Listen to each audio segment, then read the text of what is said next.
Well, hello there and welcome to Travels with Geordie. If this is your first visit, my name is Peter Knowles. I live on this classic wooden motor cruiser currently here in Genoa Bay, British Columbia, along with the loving memory of my pup Geordie, all the while fixing it up for some pretty ambitious cruising someday.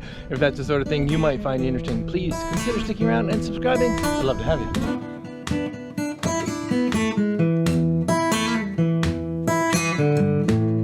Well, this week is changing gears a little bit. I crossed back over the Strait of Georgia, back over to Vancouver Island, saw some great friends along the way, and I'm now back in Genoa Bay, where, if you've been following along, you know that Lady Zephyrus recently bought a boat shed.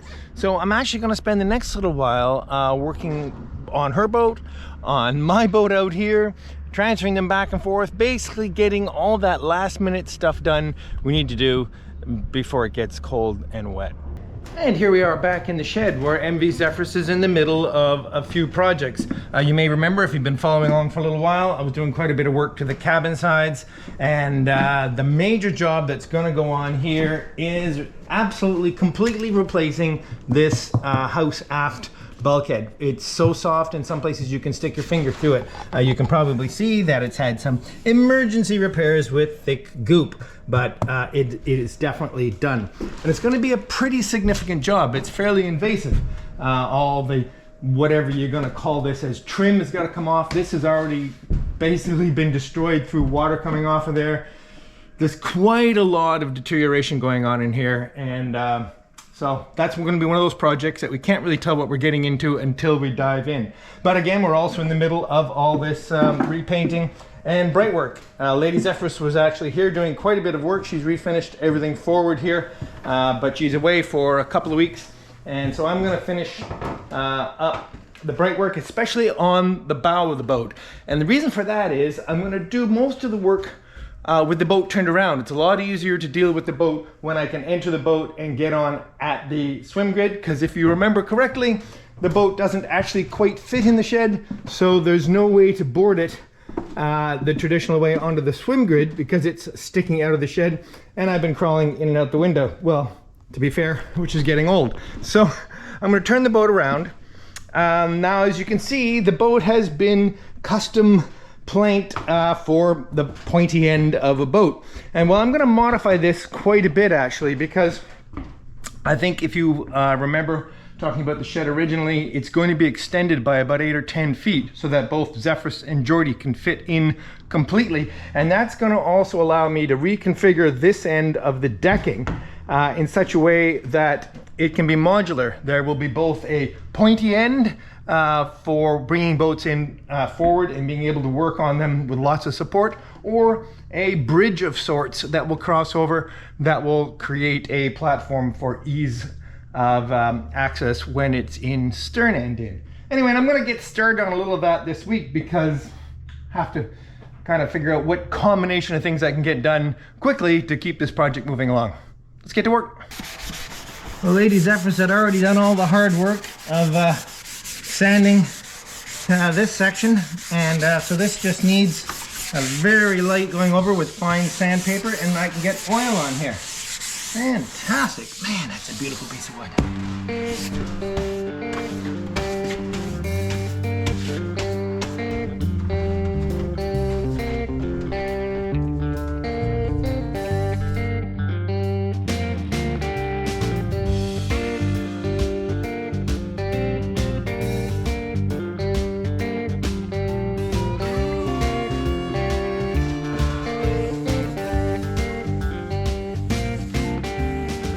Alright, next up we have some deterioration just underneath the rub rail here, and this is caused obviously by fresh water wicking over and into this wood just below the rail because there wasn't good sealing in here. Now, this isn't enough deterioration for me to actually cut that out and replace that with wood. I'm going to basically dig out all the soft stuff, give it some git rot or CPES, and then fill it, and then ferret paint it, and then make sure that the sealant underneath here is suitable to make sure that no more fresh water gets into the planking.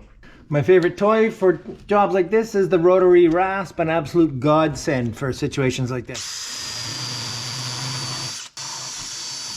It's very easy to tell when you get to clean wood mainly because I can smell the yellow cedar versus the punky, rotten yellow cedar. So we just keep at it until we get nice, clean wood.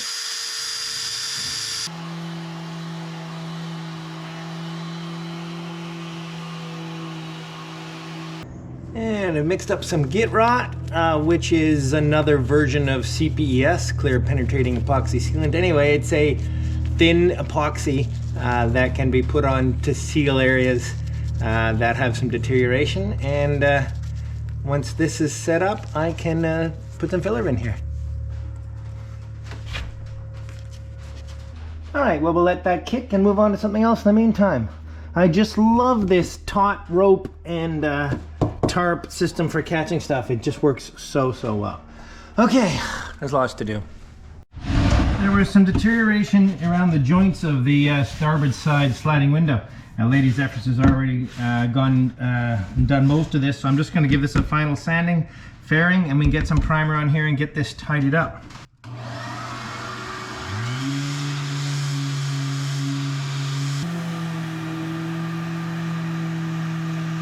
Okay, time to actually start some exploratory destruction here on this bulkhead. I mean, those of you who know wood know how that wet sound sounds. And we have a couple of years of panic sealant trying to keep this together. Obviously, this piece of trim and this piece of trim and this piece of trim, well, that's not even trim, that's some sort of panic board that we didn't even put on, are all rubbish. So it's time to do some relatively gentle exploratory destruction to see what we're going to be able to get to here. Yeah, all these wires, by the way, if you don't remember, are the wires that go to the PepWave internet router, which actually works absolutely fabulously. I've just disconnected it in anticipation of taking it out of this bulkhead. But anyway, I'm sure this is all going to come apart in lots of ugly pieces. Very, very ugly pieces.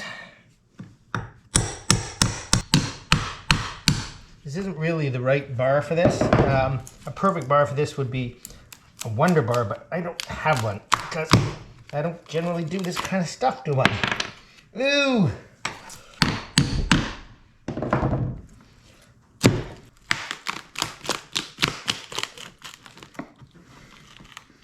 Ew!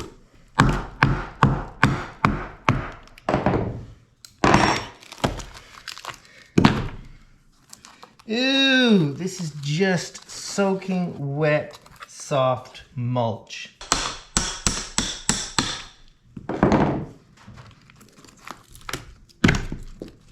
Ew! Ew! Ew! Ew! Ew! All held together by sealant.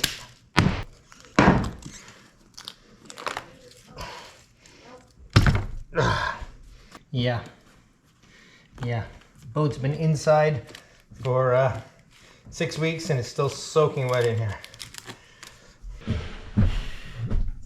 Okay, now in a perfect world, the bulkhead would come out in one piece because then it would provide at least a rough template. I don't think that's very likely, having seen how soft it is. I'm assuming there are some screws in the plywood down low into this member right here, which is in pretty good shape, and possibly into that one, which is in pretty good shape. However, I dug around and I can't find any screws, so I'm going to just start tapping and see if it shifts at all. And if that's the case, I won't have to worry too much about pulling any fasteners. More secure than I was imagining.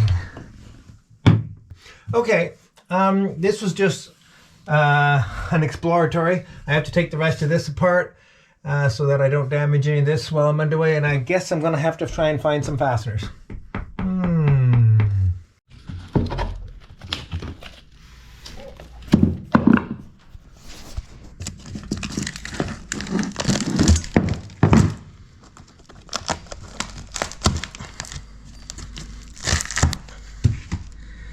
Oh dear. And good morning. Well, I did a little more poking around on this bulkhead last night, and it truly is an unbelievable mess. It's actually quite satisfying getting this thing off of here. However, that's not what I'm going to be doing today, because I really need to get some varnish on the front part of the boat so that when I turn it around to be able to work on it properly, the front part, which is going to be sticking outside, won't be damaged by the rain, which is starting. In fact, it poured rain all here this morning. So the sections I'm concerned about are these, what we call the arches, and the toe and rub rail up forward here. And they've all been oiled, so they're pretty much ready for the first coat of varnish. But before I do that, I'm just going to give them a bit of a rub down with some Scotch-Brite pads, just to roughen the surface ever so slightly and to remove any possibility of tiny little flecks of dust or something that might be in the surface. And then de-dust it, and we can get some varnish on here, which is always so satisfying.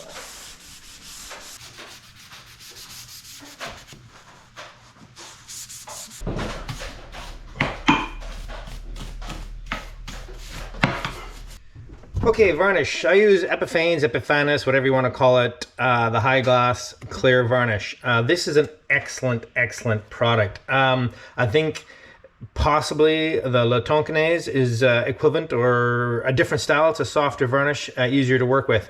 But I've been using this. It's easy to get here in Victoria, and it's worked very, very well.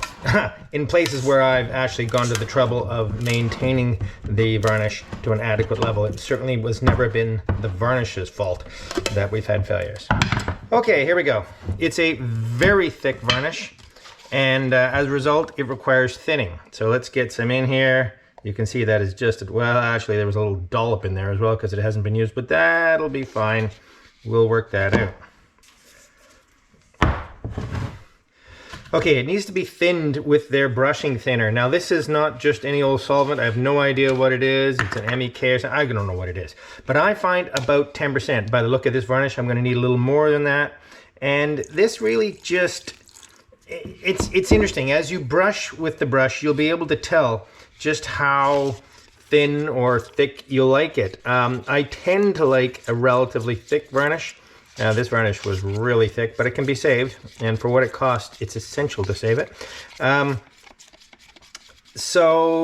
But you can really tell as you're brushing if the consistency isn't exactly what you're looking for, and I can't really describe it. It's just more of a feel. You can sort of tell when at the end of the brush stroke, it starts to feel dry, and in between too wet and too dry, it'll just glide perfectly. So you're trying to find that perfect balance. I find kind of a maple syrup consistency is about right for me. Maybe a tad thinner.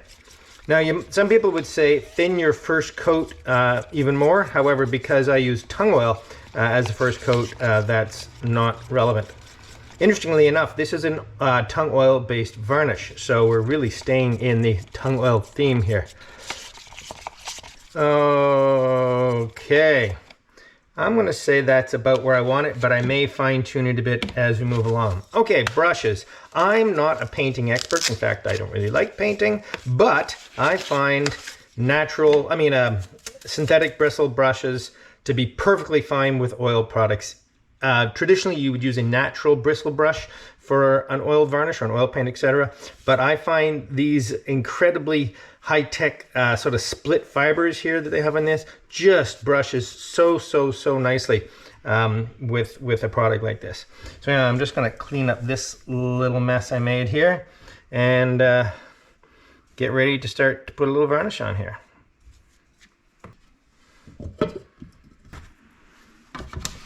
Now I'm right-handed, so I find it a lot easier to brush from left to right.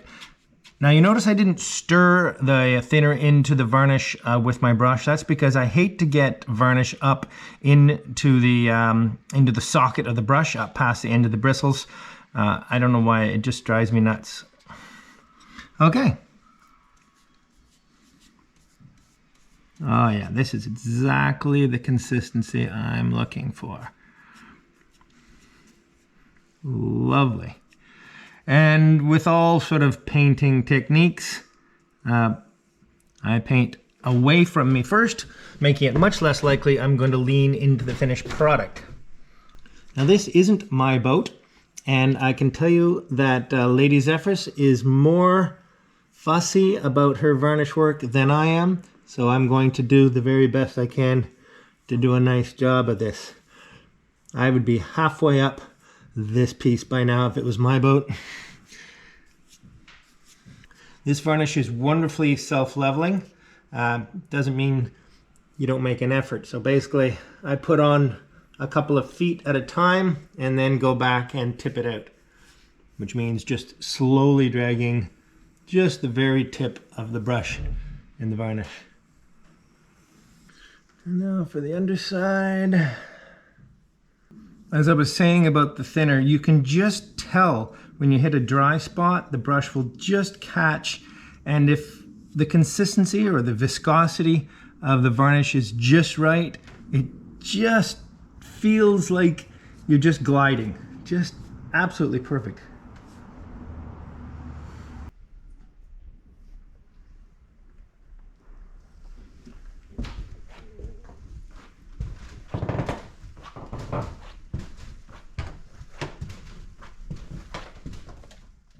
Well, hello there and welcome to the Travels with Geordie Beer of the Week, coming to you this week from the aft cockpit of beautiful MV Zephyrus in her shed here in Genoa Bay. Actually, how many people get to have a shed with that kind of view out the back? Absolutely, absolutely love it. Okay, let's get straight to the beer. This is from Mariner Brewing.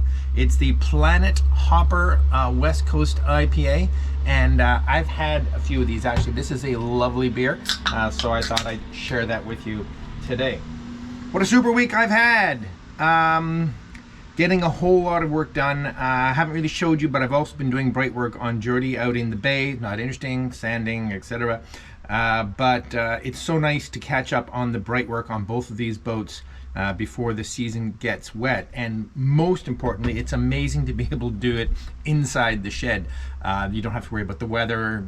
It's just dry all the time. You just leave. Anyway, it's just so convenient. Anyway, Planet Hopper.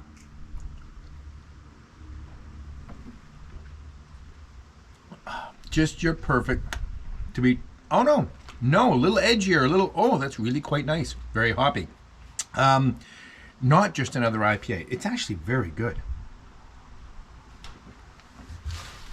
I've had a few of these already this week, but somehow this one I'm really analyzing. Anyway, let's get straight to the paperwork. Last week's winner of a Travels with Geordie t-shirt is RGBENT.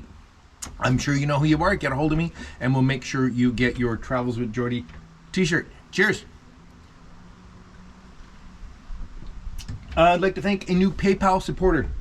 Joseph Little came aboard with a very generous support. Thank you ever so much, Joseph. I really appreciate it. That really is becoming one of my favorite beers. What a great day I had yesterday finding Simon, a good friend of mine. I don't know if you watch the show, great show, Finding Simon. Ran me down to the city yesterday and we had a few pints in the sunshine at my favorite local in Victoria. But all that was to get my Land Rover.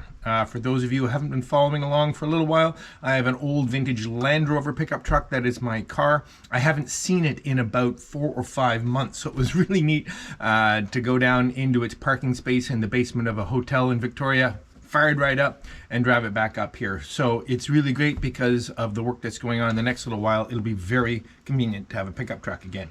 Thanks so much, Simon. It was a great day. So all you need now is a word of the week, and because it's been so convenient to be working in this shed, that will be the word of the week. Yes, shed is the Travels with Geordie word of the week. If you'd like to win a Travels with Geordie t-shirt, simply use the word shed in a comment down below, and I pick at random over the next week or so's worth of comments, and I pick you. You'll have won a Travels with Geordie t-shirt. Shed. See you next week.